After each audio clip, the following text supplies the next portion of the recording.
You're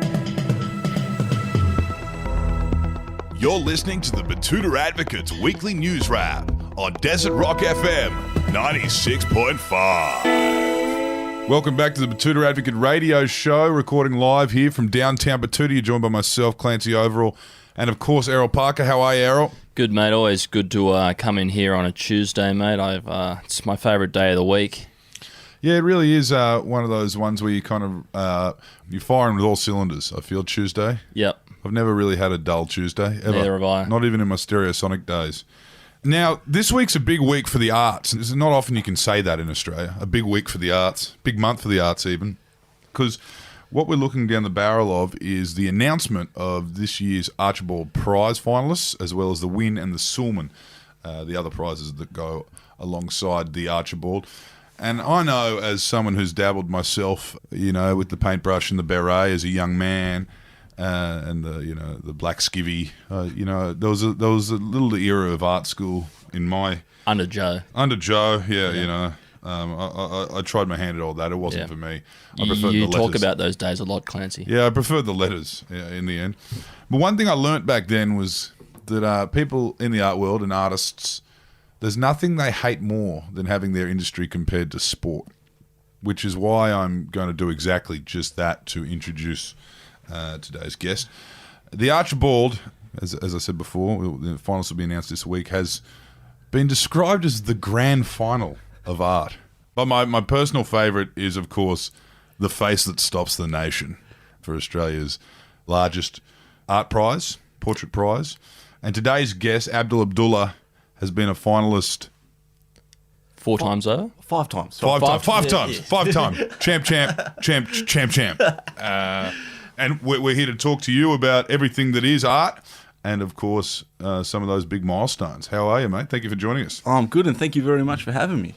Now, as I said, I kind of painted the art world as an elite community that probably doesn't like being associated with Australia's other favourite pastime. Which it's definitely not. It's not. No, It's definitely. It's certainly not the rugby union of the art scene, is it? No. Painting in general and all types of art in Australia are very much, they're a big part of our history. But, yeah, you don't commonly associate the Art Gallery of New South Wales with Belmore Oval, for example. But you tend to buck the trend a little bit with that, Abdul. You grew up in a boxing gym. Yeah, that's pretty much true. Yeah. Both my older brother boxed, my brother-in-law boxed. So the 3 boys in my family, the 3 Abdul brothers, we all went to art school. But 2 of us boxed, and my sister owned a boxing gym and was married to a professional boxer who represented Australia in the Oceania Games and that sort of thing. So I guess they're the 2 family businesses, boxing and art. So that was over in Perth? That was over in beautiful, beautiful Western Australia. Yeah. Right. So that is kind of an example we would use for someone who walks in 2 different worlds. You're keeping 2 campfires burning between combat sports and spending hours late night in a painting studio. Totally. I wouldn't say that I box these days, but I boxed when I was a kid and then worked at a boxing gym for 10 years in Perth afterwards. And when I was in art school, I worked at the boxing gym, and I was always a little bit too boxing for art school and a little bit too art school for the boxing gym. So it's kind of a foot in both places. It's kind of like architects. They're a bit too creative to be engineers, but, not analytical enough to be an engineer. But not analytical enough to be an artist. That makes a lot of sense. Yeah, totally. So would you say that art has... You make the point you're a bit too boxing for art and a bit too art for boxing, but boxing would definitely help art more than art helps boxing if you were going to pick a career. Oh, massively so. All the training and that sort of shit gets you in the right mindset. But I remember being at the boxing gym, and I can't remember, I was 22 or 23 or something like that, and for some reason a journalist from the local paper came in to interview the boxers and trainers about their thoughts on the upcoming election, and the other fighters there were gun laws and criminal association laws and jet ski laws, and then I popped up at the end. I was like, refugee rights and I think marriage equality is a good thing. And for the rest of the week the names that I was called, so it was the guy that cares about more than just guns and jet skis. Yeah. I can imagine. Colourful. A lot of colourful identities in boxing gyms to begin with. Yeah. And in the art world too, to a degree. I mean, it's not full of squares either. Did you find that when you moved to the East Coast and you met some of these big wigs? Oh, yeah, because I came over with big eyes, you know. Like, the first time I came over to Sydney for art stuff was for the Archibald Prize, and I got to meet all these people that I studied when I was in school. And you were a finalist? Yeah, I was a finalist. So your first time in Sydney was as a finalist for the Archibald Prize? Oh, technically, no, because I lived here in Bankstown in 1995 for a year when I was a kid, but this is the first time as an adult and by myself and seeing the place. First time you've been by the bay, I guess. You know? Yes, it certainly was. Just down there on the harbour at the art gallery, man. I still struggle calling it the bay. I keep calling it a river and then get corrected. The big swans. It looks just like a smaller version of the Swan River, though. I mean, you know, there's a big opening, and then it gets even bigger, and it's the ocean. Totally, and there's a bridge that goes across it. If it's not a river, what is it? But we don't have a boathouse, so. Oh, maybe we do. I don't know. One thing that is different is you're certainly not allowed jet skis on Sydney Harbour. They don't have a boathouse in Sydney, do they? Well, I don't know. Down by the Archibald, New South Wales, there are plenty of really nice boats, so... Maybe they don't have houses for them. But they haven't got the boathouse. No, that's right. Abdul, I think you're talking about the Navy. Now, you come from a Muslim Australian family. I am. Three brothers. Did all three brothers get into art? Yeah, they did. Yeah, right. So the oldest one, Abdul Karim, he went into art, then mucked around for a while, drove a taxi for a few years, and then did a diploma of education, and then went into teaching in juvenile justice centres and then adult prisons, and now he runs tertiary education in all regional prisons in WA. So he's still very much involved in art. And then Abdul Rahman, the middle brother, we joke around that he was the most enthusiastic about it because he did first year at art school 5 times and dropped out 4 times, and then eventually went back in his mid-30s. Dropping out at art school is to do it once is that's a real enthusiastic artist, as you put it yourself. Now I've seen your brother's work. He does a lot of sculptures and stuff like that. Your medium's a lot, mostly painting from what I've seen. But your brother's done amazing wax and timber sculptures and all kinds of stuff like that. There is a stark difference between the two brothers, though. And I've read in interviews you talk about this, about as young Muslim kids growing up in WA, your experience was very different to your older brothers in that he kind of was able to grow up in WA when Muslims were considered eccentric and basically like Hare Krishnas. So we just don't know much about these guys. Yeah. We see them at the corner shop, we see them, in airports, and that was about it. Yeah, and the irony being that, you are a 7th generation Australian Muslim. Yeah. Like, you've arguably been here longer than, most of these people who are uncomfortable around, topics of Islam and stuff like that.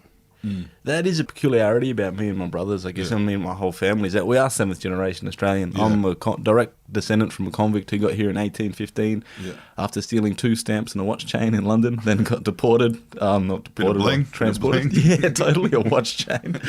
Don't know what he got the stamps for, but then and he ended up dying at the Hero of Waterloo, which is still there. So I'd like to get kicked out of there, and as I get kicked out, complain that we've been drinking in this pub for 200 years. And your mother, Malaysian Muslim. Yeah, that's right. So the experience I was saying between you and your brother, and it shows in the art, I guess, is that you were a kid during 9/11. Yeah. He was already a grown man, so he kind of got to grow. His formative years were a different experience. And he knew how to throw hands. Yeah, well, you're all boxers, so things obviously it's not a... Might be a bit easier. Not a typical Muslim Australian kid upbringing, the fact that you are...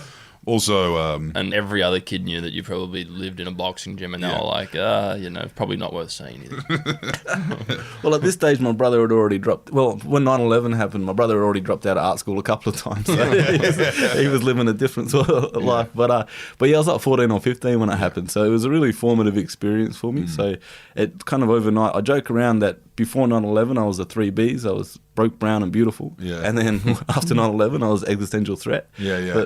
And at that age especially, I don't have the language to articulate or to understand what was... Becoming a public enemy overnight. Exactly. Like I felt it beforehand, and like growing up in the suburb I did, you were either like Asian, Islander, Aboriginal or Aussie, and the Aussies were the white kids. So we never really associated with those terms. Yeah. And also, even the Muslim experience in Perth is slightly different to what I found in Sydney, where here it's very Arab-centric. And I don't think that's disparaging of anyone. It's just like kind of the way that it is and the way the migration is. Or the mosques as well, how they're led, and Totally. All the mosques are generally associated with an ethnic group. Yeah. And in Perth, there is a little bit of that, but it's a smaller community and it's a lot more like Southeast Asian orientated. Well, it was when I was growing up. So Cocos Islands, are they Muslim? Yeah, Right. Yeah, no, it's an official Australian flag. It's the only one that's got a crescent moon on it.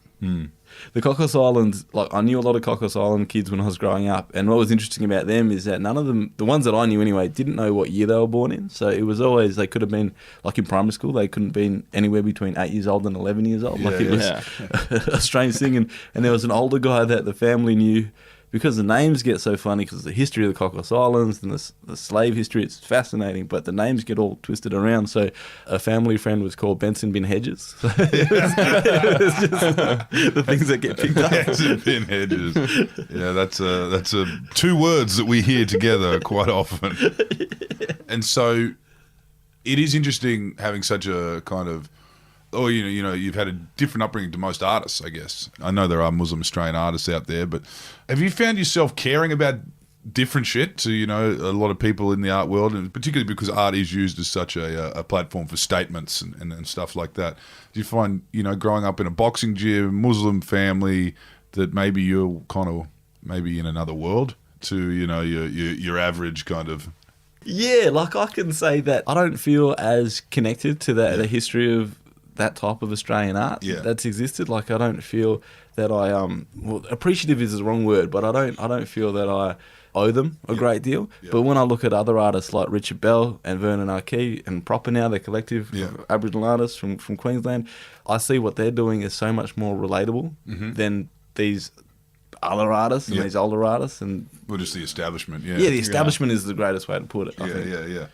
But the interesting thing is, like, people listening at home who don't know much about art, don't know much about you, don't know much about Islam, would kind of be envisioning now this guy that just paints a lot of Muslim stuff. But that's not the case. You got in your first start as an Archibald finalist was with the portrait of Anthony Mundine, was it? Nah, it's actually kind of more Muslim stuff. So it's, I painted Walid Ali. Okay. Yeah, got the ball rolling with Walid. Totally. And then you kind of get also Mundine is Muslim as well. We should be clear on that. Yeah. But that's definitely more the boxing side here. And then, of course, you've gone on to paint, police officers from Cronulla and all kinds of people. And you've got a lot of different themes in your work. What has it been like with this? I mean, for one, you're an outsider because you come from WA, WA in general, but then entering these establishments like the Art Gallery in New South Wales or all your shows in Brisbane. What is it like with that kind of outsider status? Do you feel it when you're walking through the sandstone halls? Well, I think having that outsider status is kind of advantageous. Like I've described Perth as an incubation hub for talent. And maybe it meant more a few years ago when Eskimo Joe and that were doing stuff, but it's sort of like... Hell yeah. Jebediah. Yeah, Jebediah. Leaving Home was a great song. Everyone in Perth knew someone from Jebediah. Well, I suppose that's... I suppose it happens now with Tame Impala. Wow. What's your connection to Tame Impala? My connection is that one day I woke up in Fremantle on Kevin's couch. Never met him, but apparently I partied with one of them the night before. There you go. Well, there you go. Pretty good connection. That's 1 degree. Yeah. From Troy Buswell to Abdul, they all have a Tame Impala story. But being that outsider, I think I kind of look at it as an advantage because I didn't grow up in Sydney with all the bullshit around the art stuff, or I didn't grow up idolising particular artists. It was just sort of like I kind of popped in and everything was an eccentricity for me. Everything was a novelty. So I got to come in with really positive vibes and not coming through the art school system here, even though I did my master's in Sydney, but not coming through undergrad. I wasn't involved in any of the local sort of politics, and I didn't know who was who, so I just went up and talked to everybody. Yeah. I mean, I said you paint about a whole range of different things, but by virtue of your name, Abdul Abdullah, so much of your work gets interpreted as radicalized Muslim stuff or just Muslim-specific artwork.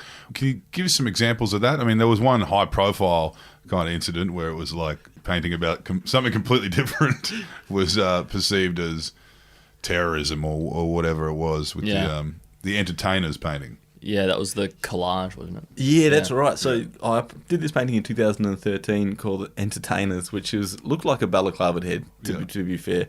But it was a painting of like the black silhouette of somebody's head and then the eyes, nose and mouth. But one eye belonged to Beyonce, one eye belonged to Kanye West, and the mouth belonged to Madonna. And there was a photo of me standing in front of that in the local paper in WA, so in the West Australian. And people saw my name, they saw what I looked like, and they go, well, that must be a terrorist. And they saw the balaclava head, and they go, well, that looks like a terrorist, and it's a state gallery, so it's taxpayer funded, so their tax dollars are going to support terrorism.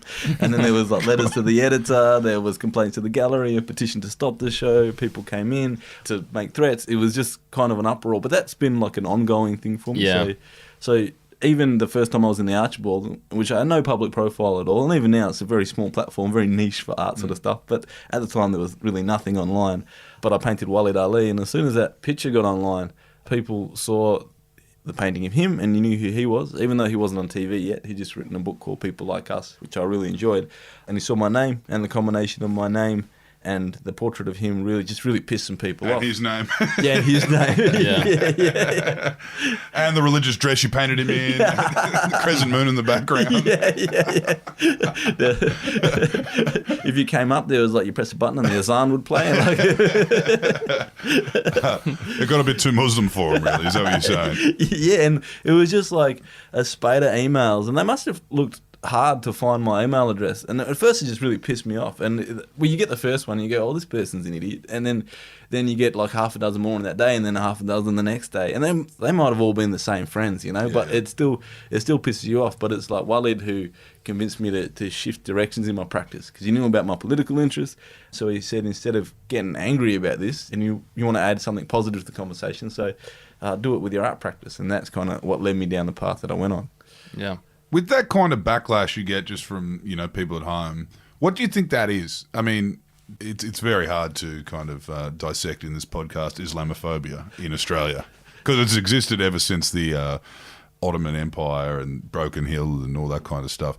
But back then, for that example I'm talking about, when a couple of Afghan railroad workers were killed in Broken Hill during World War I in a mob kind of scenario. They were armed and they were... And it was an example of homegrown Islamic terrorism, and then, of course, the immediate mob Islamophobia. Back then, it was fueled by the newspapers. Do you find that's still the same thing here? Do you find like the backlash you're getting in email as a young artist and you've no public profile is coming from like a conditioned kind of country that is conditioned to taking offence to this kind of stuff? Yeah, and from the papers, from the news, and that's my experience growing up too. Yeah. Like, I often talk about the projection of criminality or monstrosity on innocent bodies to justify the unjust seizure of land, labour and resources. Now, that's I say that a lot, so that's kind of sounds like a soundbite, which it is. But even I remember leading up to the Iraq and Afghanistan wars, it was very much about making people out to be the bad guy, so that you don't feel bad going in there and bombing them. And we forget, even with those two wars, like Iraq was weapons of mass destruction, and then the goalpost shifts once they weren't found. And Afghanistan was to get Osama bin Laden, and he wasn't there. So in Pakistan, 15 years later, exactly. So it's sort of, well, what do you do? Yeah. How do you respond to that? I mean, the similar thing happened up in Mackay Regional Gallery. We've done our research on this one, on this interview. Mackay Regional Gallery, you copped some flack for something that I guess anyone else could have. Errol Parker could have painted it. Clancy Overall could have painted it, and people would have just walked past it. Yeah. Maybe enjoyed looking at it. Yeah, and then a man with another ethnic name, took the opportunity to really, score some cheap political points by, objecting to it. Totally. With that situation, Martin Bella, former Origin player, we're talking about now a local councillor up in central Queensland. Yeah, far out. Oh no, I thought it was George Christensen. Well, yes, he's also Greek Orthodox, so he has a Danish surname. When I was telling my dad about this, it's a multicultural country of people who don't like Muslims. I told my dad, when I was telling my dad about all that furor, he was like, "These Johnny-come-latelys telling me what to do." Seventh generation Muslim, can't cop a break. So in that situation, I had two embroideries up at an exhibition called Violent Assault at Art Space Mackay.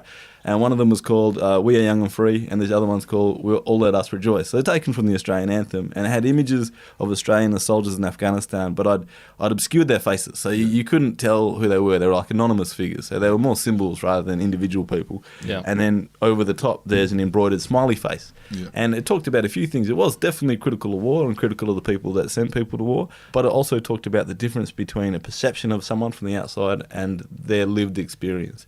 And that's an ongoing trajectory in my practice. I talk about these two things, largely coming from that Muslim background and the difference between how people see me and how my actual actions and beliefs, and that sort of the difference between those things. And then with these soldiers, how they're seen from the Australian public, but also how they're seen by people who they engage with. But essentially along the lines of, the work was along the lines of, war is bad, it's bad for the soldiers, it's very bad for the people they engage with. And we as an Australian public, the soldiers are acting on the behest of the government's acting on behest of us. So we're responsible for them, the good and the bad.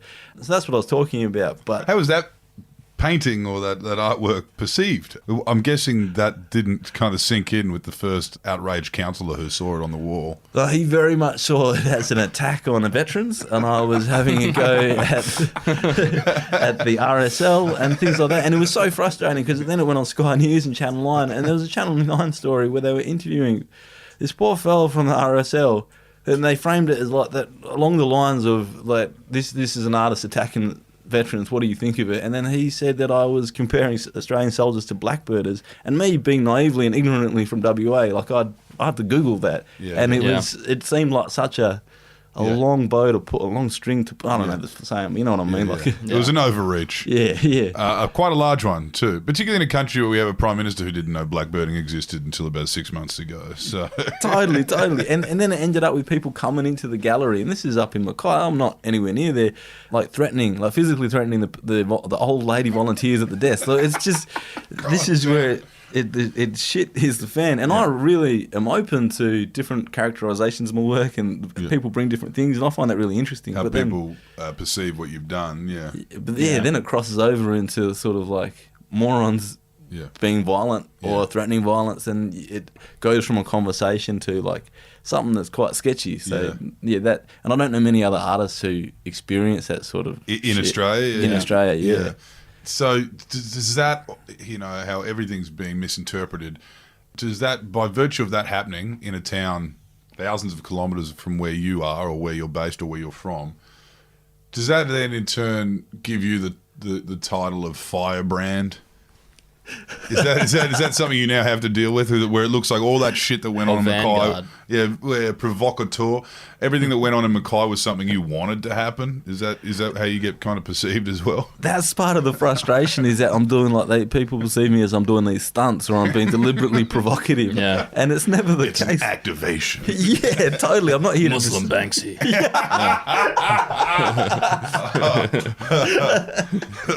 Now that's a tag you don't want. On your dime. Totally. Coming up next. But then I cop with people saying that I've been the victim mentality, and it's not that. So I don't ever feel like a victim. It's just that there are heaps of idiots out there. I think the victim here is the 74-year-old volunteer who loves to work at the Mackay Regional Gallery. Yeah. Exactly. Or the man who's got the time at like 2 o'clock on a Thursday to go into an art gallery for the third time in his life and abuse someone. Yeah, exactly. But it was for me, I see it as such a transparently political stunt, because they shifted that straight into arts funding and attacking arts funding, and this was a waste of money, and then using the lines of like, oh, I believe in freedom of speech, but this is gone too far. Do you think it would be easier for the common man to get into things like art prizes like the Archibald, the Win, the Sorman, if you're allowed to punt on it? Well, you are allowed to punt on it. And they do. Can you punt on it? Oh, yeah. Yeah. And we might talk off the mic, your Off the picks mic, this yeah. year. Or maybe when they release them, we'll Where do release you find these markets? Sportsbet, baby.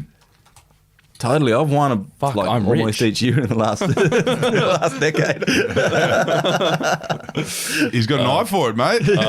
Yeah, I guess. If you can pick the best artwork, then I guess, it's then power to you. Now, look, not so much the political aspect of your work. Can you tell us something like the Archibald, how that, not every country puts all their weight on a portrait prize. Australia seems to. That's the most popular prize. It can turn you into a household name. What did that do for your career? First time, second time, third time? Like, where does that take you when you finally get that nod from the institutions? It certainly was a big jump. So I went from complete obscurity to sort of participating in the national conversation when that happened. And that's not the only way to do it in Australia, but it is. It seems to be. It's the fastest. It's definitely the fastest. And if you win the thing, it's that's a big old nod. But you're right, it is a uniquely Australian experience because you go anywhere else in the world and you explain to them that there's a $100,000 portrait prize. That's the only thing that's in all the national papers. People are shocked by it and surprised by it. Like we go and ask famous people if they can sit down for us for an hour, and then we paint their face. And then that's what makes us famous. It's such a weird thing. But it's always fun. Like, I used to really like it, especially living in... I mean, I still really like it, but when I was living in Perth, it was especially fun because it was an excuse to come to this big party in Sydney. Yeah. And you'd party for a couple of days, feel like a little bit of a star in this little world, and then go home. You get to meet Sam Neill. He's probably there. Totally. Annabelle Crabb's there every year. Someone's always painted her and gets in. Yeah, you get to meet all these people you've seen on TV and like, I'm sure, Jimmy Barnes. Because in Perth, the celebrities that we have with like the West Coast Eagles and the Dockers, over here you get to see people that are on TV. Of course, there's all the members of the Western Force. Oh, Twiggy. You should ask Twiggy if you can paint him. Big WA painting. Or Big G. Oh, Gina. Yeah. Yep. Big money, Gina. I'm sure she'd love to be painted. You just have someone to do has. it. Someone does. I know, people paint these people. Yeah, but she never looks like she does in the portrait, though. I mean, it's someone definitely takes a bit of artistic liberties when they're painting. Well, I know that she's an art fan. She's a wonderful poet. Gina is a poet. That's on a. She's got a plaque out there somewhere near a mine about the need for paying people less and. Yeah. To ignore climate change. And it was funny, like in the 90s, all the news stories was about her stepmom, Rose Porteous, and her pink house and flamingos and stuff sort of thing. Never heard anything about Gina in the 90s, but Rose Porteous, I think, only got a couple $1 million. It's only a small story. Gina has consolidated that cash. And that's what they say. First generation makes the money, second generation consolidates it, and the third goes to art school. Well, I wish my folks had some more money. You took that boxing gym money all the way to the bank. So you're working on anything now? I'm going to have my first show back in Perth for almost a decade in August with my brother at More Contemporary, which I'm really looking forward to. And then a show at Richard Coe Contemporary in Malaysia in September. And I've never shown properly in Malaysia before, so that would be interesting. Yeah.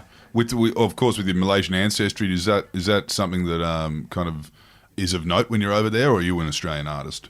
Well, I very much feel like I'm a tourist when I'm in Malaysia, but my ancestry is interesting. It's Bugis, so it's like a particular tribe where apparently the boogeyman came from in English history, but I think that's disputed. Really? But we were it's a pretty rough group of pirates, I guess.